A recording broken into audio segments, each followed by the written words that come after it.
Meghan Markle here.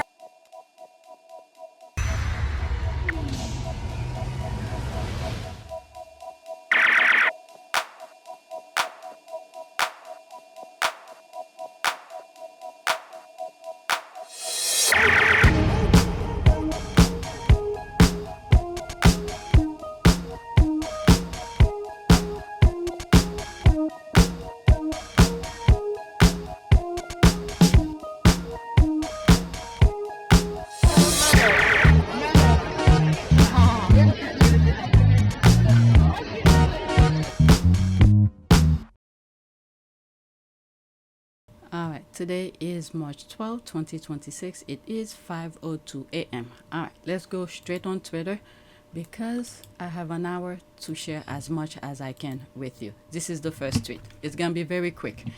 The pedophile furor's war with Iran is turning into an unmitigated disaster. Not only have Iran attacks turned out to be much more serious than Trump has let on, it has also now been determined that the U.S. is responsible for the horrific massacre of school children in Minab. All right, it's 1 minute and 5 seconds. There's other things. I'm not going to go in the comments. I was just trying to see if there is more videos. All right, so let's listen. Yeah. We have some major Iran war news right now. The Trump administration has been caught concealing the truth on two critical topics. The first is the United States service members who were struck by Iran at a base in Kuwait. CBS is now reporting that this Iran drone strike was much more severe than the Trump administration initially let on. You had several service members die, but that's not all. Dozens suffered injuries that included brain trauma, shrapnel trauma, and burns. More than 30 are currently in the hospital as of yesterday. 20 were sent urgently to a hospital in Germany on a military transport designated as urgent and requiring evacuation. At the same time, the New York Times has just confirmed minutes ago that a preliminary military investigation conducted by the United States says the United States is at fault for the strike on the all-girls elementary school in Minab, Iran, completely contradicting what Trump said publicly. Spread the word, follow along, stay up to date on all the news you need to know about. I'll have more to come soon. I think over the weekend, some people who were on TikTok were reporting about that. What is it? The hospital in Germany was did I put it twice? The hospital in Germany shut down. They were not taking, people who were giving birth or something like that. They were not taking them. And I've shared some of these already. I mean, what will you...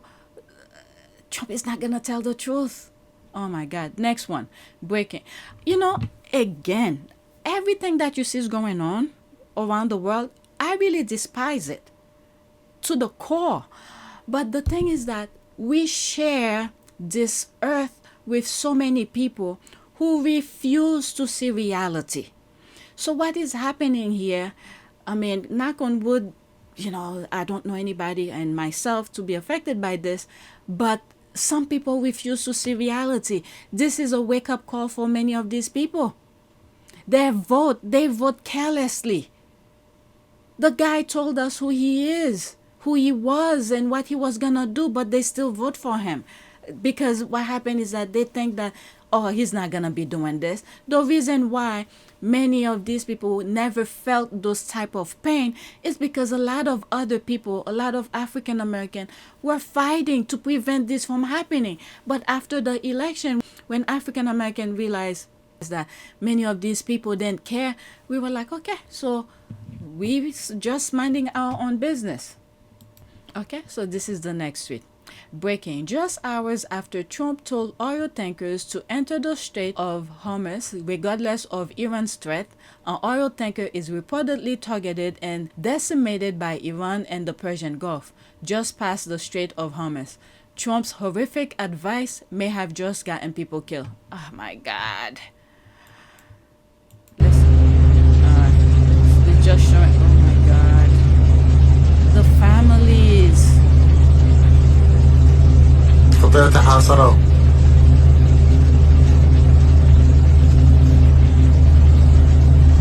I don't know what is going on in his head. He probably thought that people would be upset with Iran for doing that, but Iran said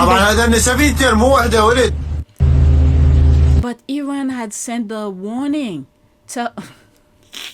There's this. I shared this on my last video, but Yvonne had shared.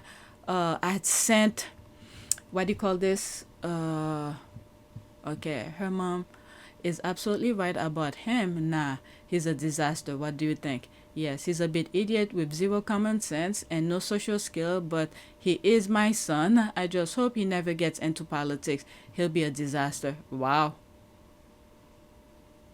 Well, not only that, his niece, Mary Trump, was saying during the election and stuff, saying how bad he was.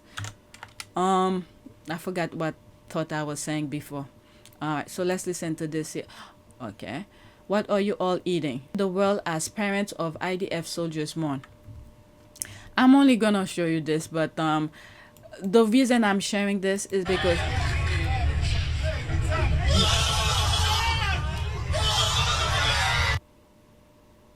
she muted. When they were killing the Palestinian, there was music. Okay, it's playing over.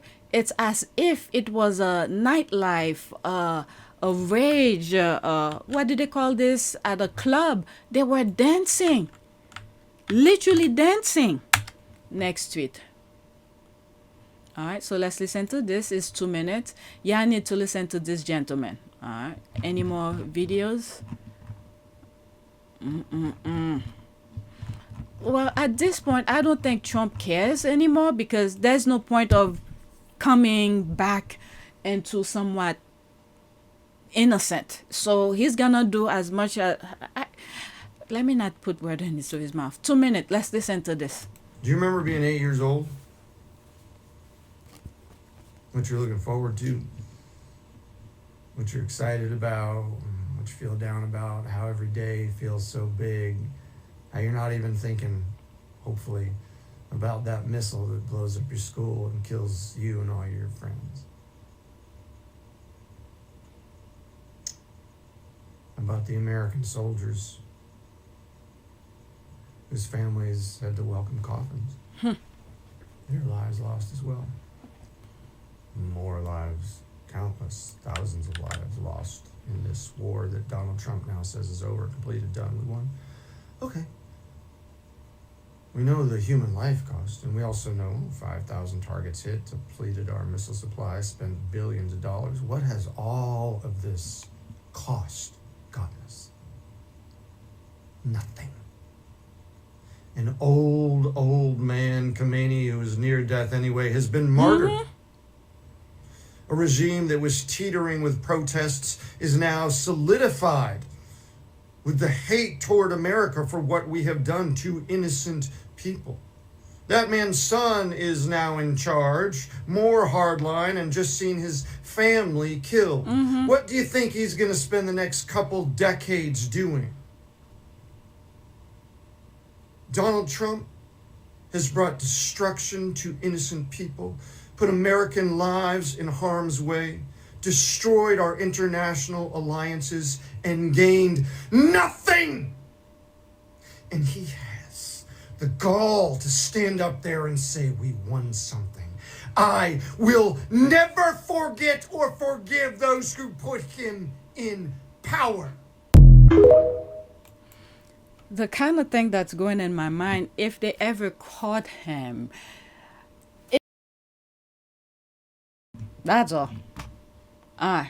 Anyway, Germany. Next tweet. I'm probably gonna cut what I just said, but so I thought I shared this with you. Welcome to Nazi Germany. It's gonna end. There's always an end to everything. So let's listen. Wow.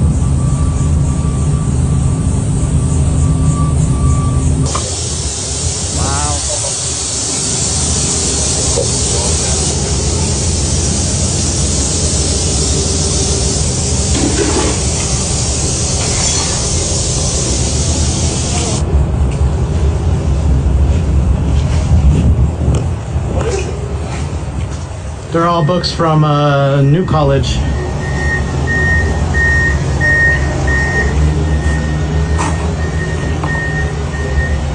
So Florida orders schools to destroy books including Black and Native American history.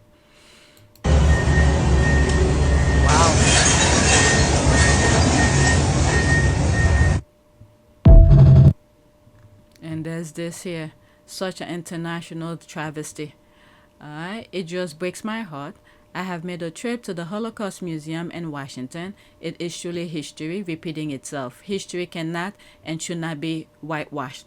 And the thing is that when they started leading up to the election 2024, where they were saying they don't need banning certain books, African American books, people didn't say anything. Get me wrong, there were authors, professors, teachers were complaining, but I think I was focusing more on vast majority of other people, young people. I'm assuming young people were not really talking about it that much, but authors, people who have written books that their books have been banned, so they spoke up. Okay, so it's not everybody. And then they don't want to teach history and they're repeating it again. But I don't know. All right, Israel is planning to carry out a terrorist attack on U.S. soil so they can blame it all on Iran and attempt to get the support of U.S. citizens. We're not that stupid. We're not that stupid. It's like they're digging themselves deeper. They are digging themselves deeper. Today, U.S. politicians passed the Automatic Involuntary Draft Registration Act. So now the second you turn 18, you are automatically registered for the draft. After the false flag attack happens, they can plan to send your child to fight and die in Israel war. What the hell? Are you freaking kidding me? Well, we could give the excuse of bone spur. Wow, let's listen to this. Right now, Israel is planning a terrorist attack. They plan to carry it out on U.S. soil. And then after this terrorist attack, after they killed thousands of American citizens, they're going to blame it on Iran. This is going to be a mass casualty event, most likely a drone strike. Now, they're claiming that they're going to be blaming this on Iran, that Iran has sleeper cells here in America. Now, before I let this video of President Trump play, I want to remind you of a few things. If you guys are in a vicinity and this terrorist attack happens, it's going to be monumentally, critically important for you to pull out your cell phone and start recording. Post those videos in 3 to 6 minute increments, even if you think they are completely irrelevant. It's the people in the background. It's the onlookers. It's the items that are on the ground. You might not know it, but you have no idea what you're recording. But this is what we did at the Charlie Kirk assassination, and we went play by play, clip by clip, and all the videos combined told a huge story, and it was the complete opposite of what the mainstream media was trying to tell us. Now, also, if there's multiple of you there, one person records in 3 to 5 minute videos, upload those immediately. The next person records continuously.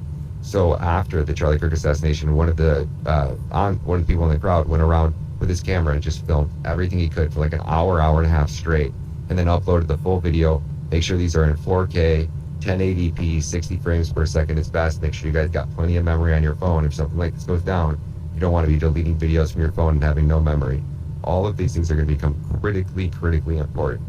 And the closer you are to like the main scene of the crime, the better. All cops, all FBI agents, every detail about everything that you guys can record, it all needs to be recorded. Now, Trump's going to go into this video and he's going to tell you that Iran has sleeper cells here in America, and that's where this drone attack's going to come from. Well, remember that. Why would you not go and arrest the sleeper cells? Like, think about this logically. We know where these terrorists are. We know that they have weapons. We know that they're plotting, they're planning, they're coordinating, they're organizing. We know all of this operation's taking place, yet we're doing nothing to stop it. When they're technically labeled as a terrorist, that means they don't have rights here in America. That means we could torture them. So you mean tell me we could go grab these Iranians, we could take them, we could torture them, we could find out where the supplies came from, where the shipment was going, where they planned to attack. If there was any other sleeper cells that they were coordinating, I mean, we could figure it all out and prevent this from happening. We could take them all down. And then we could run this huge campaign about why, what they were getting ready to do, how they're getting ready to kill us all. You could do it before it actually happens. And that would actually probably incite more Americans to want to join your war. But instead, you're going to let the terrorist attack take place, because that's what they always do. They did it on October 7th. They did it on 9/11. They did it on the USS Liberty. They've done it on the Levant affair. They've done it every single time throughout history.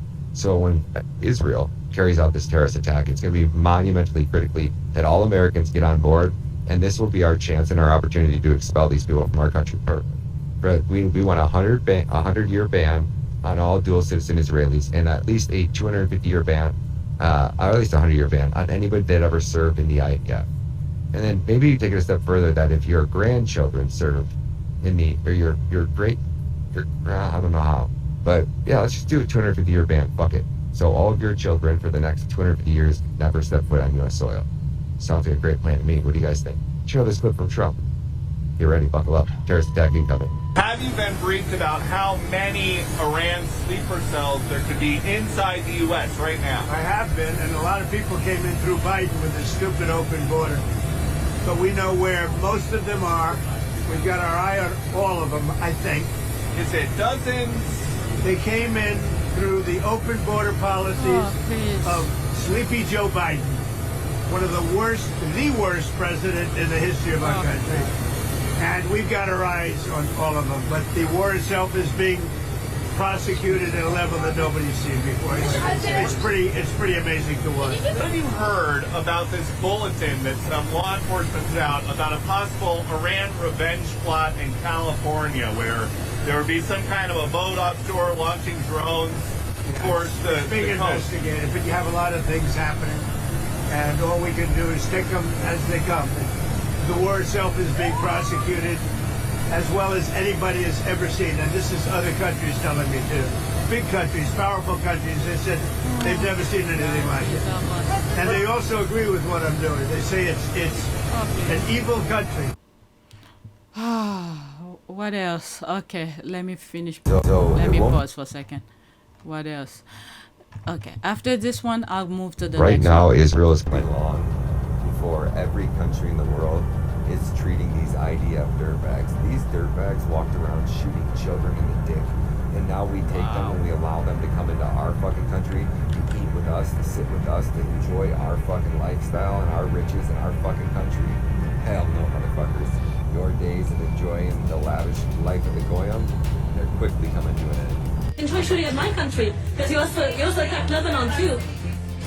We know that you're an IDF soldier from Israel. What the f*** are you doing in Ireland? You're not welcome in Ireland. You are not welcome in Ireland. F*** you, and I wish you. Zionists are not welcome in Ireland. Don't go in there. I'm not welcome. She's fucking Irish. She's Irish. She's not a. You're not welcome in Ireland. You're not welcome in Ireland. And make sure you tell every single one of your buddies that you're not welcome. Please do. Just make sure you get my good side, please. Okay, this is my better side. You can take a video all you want. You're not welcome in Ireland. Zionists are not welcome in Ireland. Yes, I'm Fuck you, Canada. Israel is also, yeah. Israel is also. Okay. And you're not It's really nice to call your public. I love you too. I hope. Did you just spit on me? I did. Okay. And I actually did not miss. Can you call the police, please? Whew, let's go to the next tweet. Oh, these people. Oh my God, I'm not gonna read all of this. Oh, should I? Major breaking bombshell. I'm reading it. Major breaking bombshell. Put him in prison now. A former Elon Musk Doge engineer admitted he took millions of American social security numbers on a thumb drive to his new job. The SSA Inspector General is investigating this now. Let me be clear. This isn't efficiency. This is the largest theft of American identity data in history.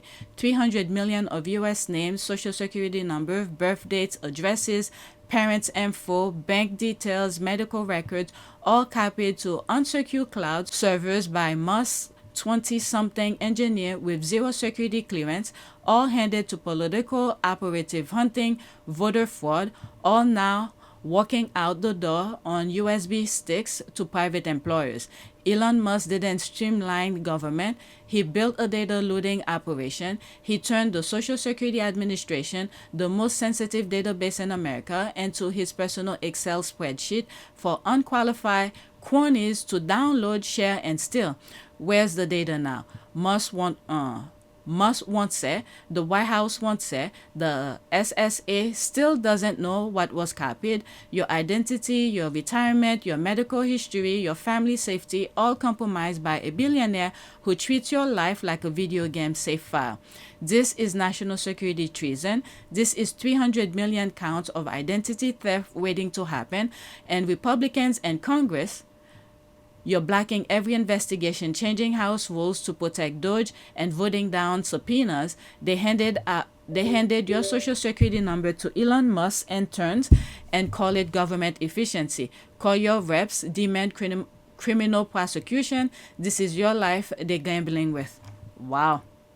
All right, so that's that. I can't believe I read it really quick. When I realized the picture is not a video, so I had to read it. All right, so there's this. Let's move on.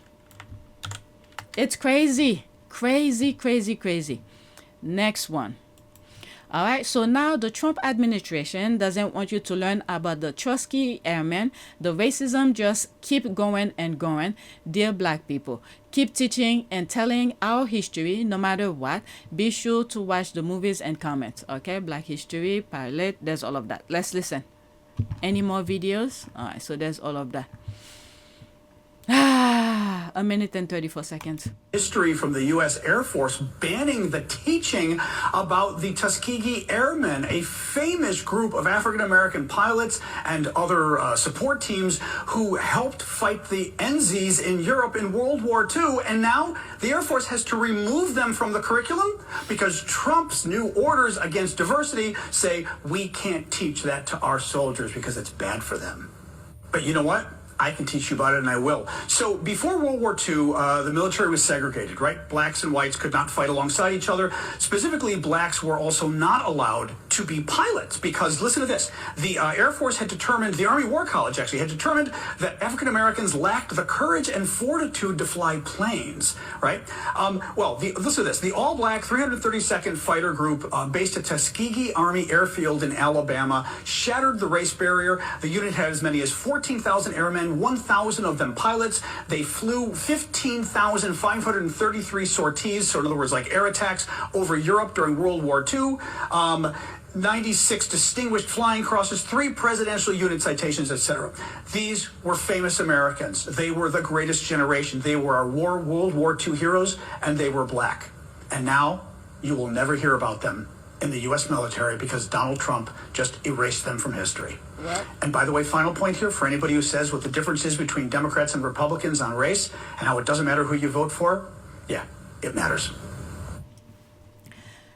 Well, he will not live forever, so it's just a matter of time. We just have to recognize these people have this type of mindset. All right, white woman tells her best friend she has white privilege. Okay, 3 minutes and 19 seconds. So I just had lunch with one of my best friends to update her on everything that's happened over the last week, to let her know that one of our mutual friends has made it clear that she does not want to be my friend anymore. And as I'm talking to her, my girlfriend is like, I just can't imagine being like that tied to one side where I would let it affect my life the way that some people do. And as she's talking, my wheels are turning inside my head and I'm like, I know exactly what to say here. So I wait for her to stop talking and I go, can I be honest with you? And she goes, please, of course. I go, it's because of your white privilege. And the woman sitting next to us cocks her head up to look at us because I know she was definitely not expecting me to say that. And my girlfriend goes, you think? I go, I know. And in that moment, it made me realize that I can talk about whatever I want to talk about with my friends and they will accept it the way that they're supposed to. And if they're not supposed to accept it, then that's also the answer for me. But I could not have imagined that conversation going any better than it was. She didn't feel triggered. She didn't feel threatened. She was genuinely like, wait, really? Because I was like, yeah, you don't care because it doesn't affect you. And she was like, damn, yeah, I mean, I can see that. And so I've opened the door. I've opened the door for her to be able to consider this and think about it and ponder on it and be able to see where her shortcomings are and her blind spots. Because until we're notified where our blind spots are, we have no idea.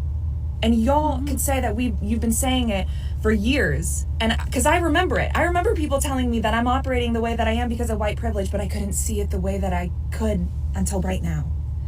And the fact that my girlfriend was able to like receive that and not feel triggered in any type of way makes me feel like I'm leaving breadcrumbs in the right way that I'm supposed to.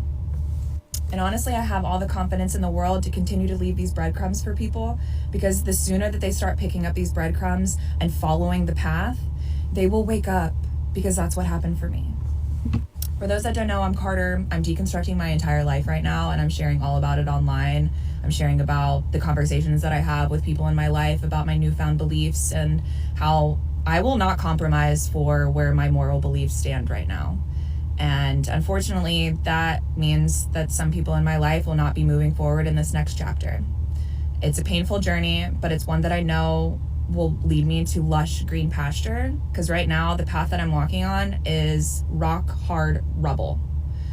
But I have seen the overlook, and I have seen where this path takes me, and I know it's worth it. And I will not stop shutting up about it, and I will never, ever be able to put the toothpaste back in the tube. Living this way is so much better, and I am really happy today, even though there is still underlying pain and shame and guilt. But I know that's not my forever, because like I said, there's a lush green pasture in my future, and I am sharing the journey to get there. So follow along if that resonates with you. Have a great day. One thing that came to mind as I was listening to her, because in past videos, I've read where some people saying, they're not there to teach people things. And I'm like, sometimes they just don't know. A few seconds to let them know whatever it is that going through your mind, to make them see. If they don't get it, then you move on. But sometimes the way these people grew up, they don't get it unless you tell them. All right, but happy for her, she gets it and she's passing it on. There's more. What are all these? Oh my God, there's a lot. Let's start from bottom up. What is he saying now? Oh no, this is too long. When I was 13, I had an experience that changed the way I look at people for the rest of my life.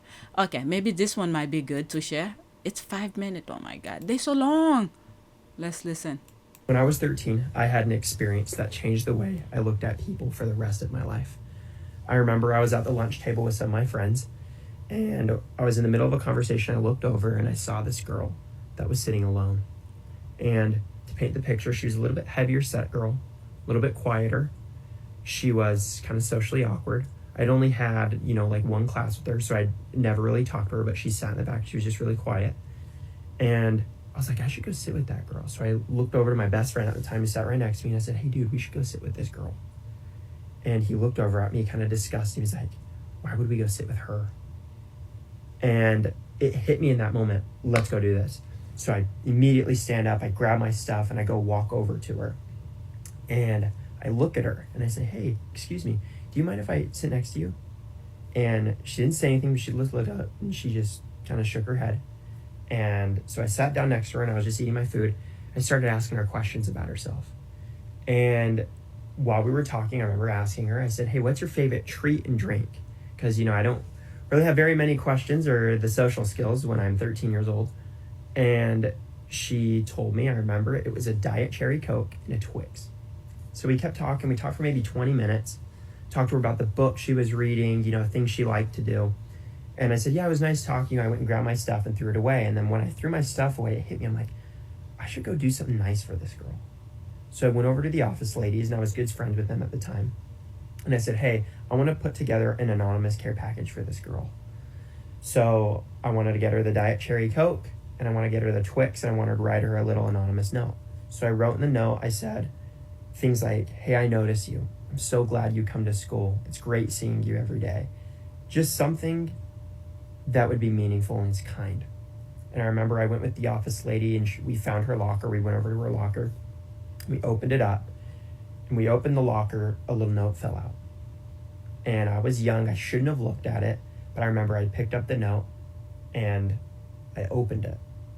And I remember quickly looking over it, and this girl wrote down things in that note and said things about herself that no person should say about themselves. And she planned on doing things to herself that no person should do to themselves. And in that moment, I didn't even know what to do. It hit me like a truck. I just sat there, and I'm like, I didn't know what to do. So I folded up the note, put it back in her locker. We put all this stuff in her locker. We shut the locker, and I just kind of sat there for a second. And it hit me. I didn't know any of this was going on. I didn't know that this girl was struggling. You could have guessed if you were mindful, but I never would have guessed it. I remember I put that in her locker, and I walked far away, and so that that she wouldn't notice me. And I remember when the bell rang, she went to her locker, and I remember her opening up her locker, and She opened it and she saw the Diet Cherry Coke and the Twix, and she opened up the letter, and I saw her read the letter. She just started crying. And in that moment, it hit me like a truck. I could do this every single day and I would never get sick of it. I felt so good that doing something kind for someone, it took nothing, but it means so much to this person. It meant so much. And I remember the next day she shows up to school and she's all done up, and for the rest of my 8th, 9th, 10th, 11th, and 12th grade year, I'd sat with that girl frequently. She's an awesome person. And I made it a goal after that every single week I would sit with someone new who was sitting alone at lunch. Sometimes it would be the same person. And there were times, and I did that, so I'd sit with someone new, and I did that for 5 years of my junior high and high school. And I remember there were times where I'd go up to people and they would tell me to fuck off. There were times that there would be people that would totally be pissed off by it and say, why would you do that? Why would you sit with me? I don't know you. And then there were times where I'd have great conversations with people. And I learned from that being kind to people and sitting with other people, not only did it help my social skills and my ability to go up and approach people and have conversations with people that didn't really want to talk to me, but it helped me so much. And what I found is that being mindful and being kind to people does so much for your soul. It makes you feel so good. This is what I think restored, it restored what I feel like is faith in humanity, really, because it makes you feel so good. And I started noticing some other people doing it too. And I ended up running for student body office because of it my senior year of high school. And I got the second most votes in the school's history because of it. And not even my own parents know this story. Most people I've absolutely never told this story to, but the reason I'm sharing this now is to hopefully inspire someone to be mindful of what's going on around you and say that nice thing to that person. Be kind to that person that needs it a little bit more. You don't know what people are going through. Be there and listen to people. Having a conversation with them means so much, and it takes so little. So for whoever that this finds, I hope it means that it inspires you to do something good. So. Well, I didn't expect this to be inspiring, so touching. I guess God was trigger him to go sit next to that young 13, lady. I had. All right, let's see this one. What is this about now? All right. Maybe after I finish with some of these TikTok videos, I'll stop. And then if I have time later on today, I'll continue recording. Okay, why isn't Taylor Swift and Zendaya considered tall and masculine like Meghan Thee Stallion? What are they talking about? Oh my God, this is something. It's mostly because Meghan sound like, okay. Let me leave that alone. I don't want to talk. What is this now? How my dad financially abused my immigrant mom. Okay, so almost 3 minutes. Let's listen to that one. Maybe someone could learn from it. I want to talk about how my dad financially abused my mom, who's an immigrant, by the way, and how my mom essentially ended up sacrificing her whole life for my sister and I. Really brief background about my parents. My mom is from Wuhan, China, and my parents met when they were working for the same company in China. So for the first 6 years of my life, we lived in Shanghai, and then after that, we moved to the US. When we moved over here, my mom was working for my dad's company, and while, despite the fact that she had an education, it wasn't really like a transferable education to the US where it would help her land a job here. At this point, my mom was completely financially reliant on my dad. Not only that, but she was living in a country where she knew nobody, she knew nothing about the city that we moved to, and she didn't have any transferable skills or education. She basically had nothing except us.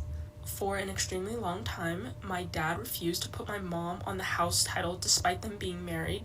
And the only reason why my mom even ended up getting put on the house title finally after a long time of begging was because she told him, look, if you die, what's gonna happen to the house? The entire house is gonna be split among all of his family members, on his side of the family, cousins, siblings, parents. So he finally put my mom on the house deed. A couple years after we moved to the US, I think things got very, very bad between my parents, and my mom was about to pack everything up and go back to China. It was in the early 2000s as well, so there wasn't as much readily accessible information on the internet. The issue was, if she went back to China, she didn't know if she would ever see my sister and I again. She believed that if she divorced my dad, the court would give my dad like full rights over my sister and I. And at the time, she didn't know what to do because she couldn't have just like brought us back to China with her. She ultimately chose to stay in this marriage with my dad because she felt responsible for my sister and I. She ended up enrolling into community college. By the way, my dad completely refused to help her in any way, shape, or form. He simply dropped off my mom at the community college and told her to figure out everything by herself. My mom did really, really well in community college, ended up getting a full scholarship, and then she transferred over to a university where she also got a full scholarship there. The reason why she studied so hard and did very well in her classes is because she told me she did not want to be financially trapped by my dad. She ended up graduating, getting a really good job, and actually becoming the breadwinner of the family. Despite still being married to my dad, her education is the reason why she has the freedom to do whatever the fuck she wants to do now. And the reason why my dad can't just like treat her in a really, really degrading way anymore. When my mom reaches retirement age, she is moving back to China. I feel really sad about what my mom had to go through and endure. And I will never, ever, ever view my dad the same way again. Okay, so there's all of that. What else can I share? There was a lot of tweets here. What is that? I don't like anything that the slave master believe in. How long is this? 42 seconds. I don't like anything that the slave master believed in. Nothing. Nothing. I don't care what it is. We can take the same principles and call it something else. Them folks didn't want us on earth. Why in the hell would they give us the key to heaven? It don't make no sense. They never gave us anything that was good. So I'm not saying that it's not right if it's right or wrong, but what I am saying, the same way that we sit up and judge people. Yes. And ain't done no research, ain't transcribed, yes, ain't went overseas to get those scrolls to make sure that they didn't put their own ideology in those things. Yes. Those people have lied about everything, Jay. Yeah. And it has been used as a mechanism, bro. Like, I don't like anything that the slave... reading. I'm sure the comments will be... All right, just read. Next one. All right, what else? How long is this? 7 seconds, so forget that one. This one is a minute. Black man says the only reason black people don't vote Republican is because Republicans are racist despite both sharing the same opinion.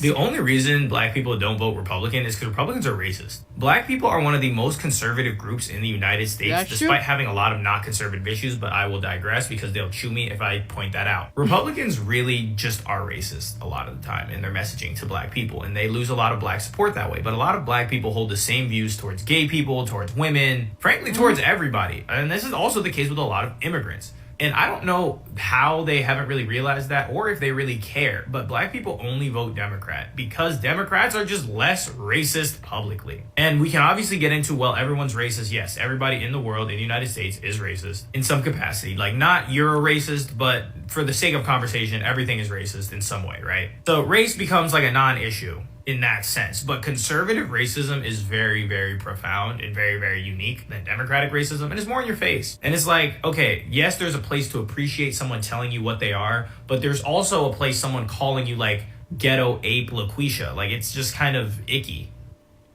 Okay. Okay, I'm done with this. Let's leave that alone. I started with this and there was a whole bunch.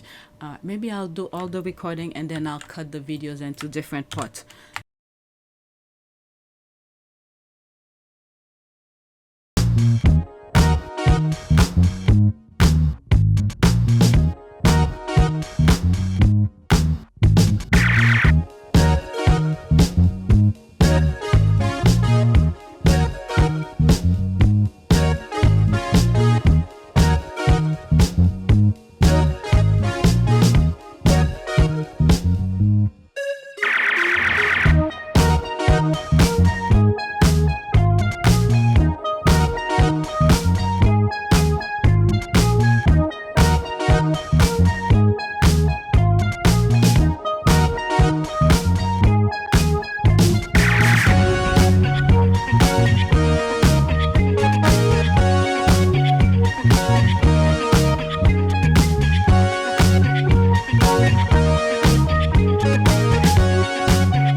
Tanaka. It is a great privilege to be with all of you today.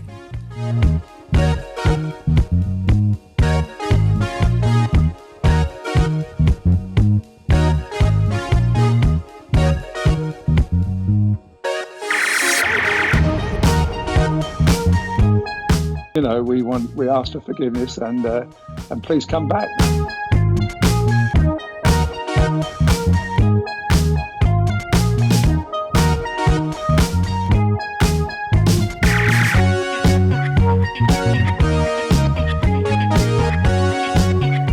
As you saw me find the love and happiness that I'd hoped for all my life.